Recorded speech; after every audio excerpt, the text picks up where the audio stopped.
हाँ जी, जिस जगह पे जज़म वाला हरफ, ये जो दालनुमा बनी हुई है इसको जज़म कहते हैं, और ये शाद वाला हरफ, ये जो 3 दंदों वाली बनी हुई है इसको शाद कहते हैं।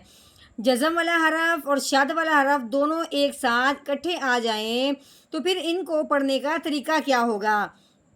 क्योंकि ये जो जज़म वाला हरफ होता है वो भी पिछले वाले हरफ को अपने साथ मिलाता है, और ये जो शाद वाला हरफ होता है वो भी पिछले वाले को अपने साथ मिलाता है। लेकिन बात ये है कि जो जज़म वाला हरफ होता है वो पिछले वाले हरफ को अपने साथ मिलाने के बाद आगे नहीं मिलता। ये जो शाद वाला हरफ है वो पिछले वाले हरफ को अपने साथ मिलाने के साथ-साथ आगे भी चला जाता है, दोबारा भी पढ़ा जाता है।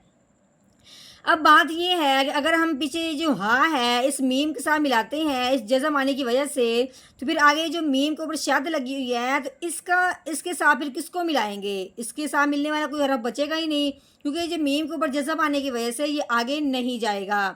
तो फिर इस हालत में, तो फिर इस सूरत हाल में ये करेंगे कि पिछले वाले हरफ को इस मीम साकिन, ये जिसके ऊपर जज़म आई हुई है इसके साथ मिलाने के बजाय उसके साथ मिलाएंगे जिसके ऊपर शद लगी हुई है। हाँ जी, क्योंकि अब ये जो आगे तो ये मिलेगा नहीं, इस मीम को अंदर ही अंदर हम इदगाम कर देंगे, छुपा देंगे, ठीक हो गया?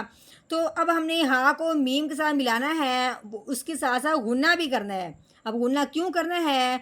गुन्ना ये है कि जो मीम है इसके ऊपर जो 3 दंतों वाली शद आ गई है, ये शद जिस मीम के ऊपर आ जाए या ये शद नून के ऊपर आ जाए तो उसको पढ़ते हुए एक अलिफ के बराबर गुन्ना करते हैं। अब एक अलिफ के बराबर कैसे पढ़ेंगे? ये देखें, हामीम ज़ेर हिम।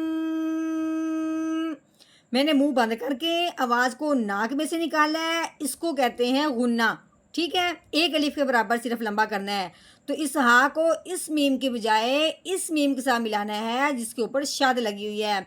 कोई भी हरफ इस तरह आपको नज़र आ जाए जिसके साथ जज़म भी हो और साथ ही शद हो, तो जज़म वाले हरफ को अंदर इदगाम करते हैं, छुपा देते हैं, और पिछले वाले हरफ को अगले वाले हरफ के साथ मिलाते हैं जिसके ऊपर शद लगी होती है। ठीक हो गया?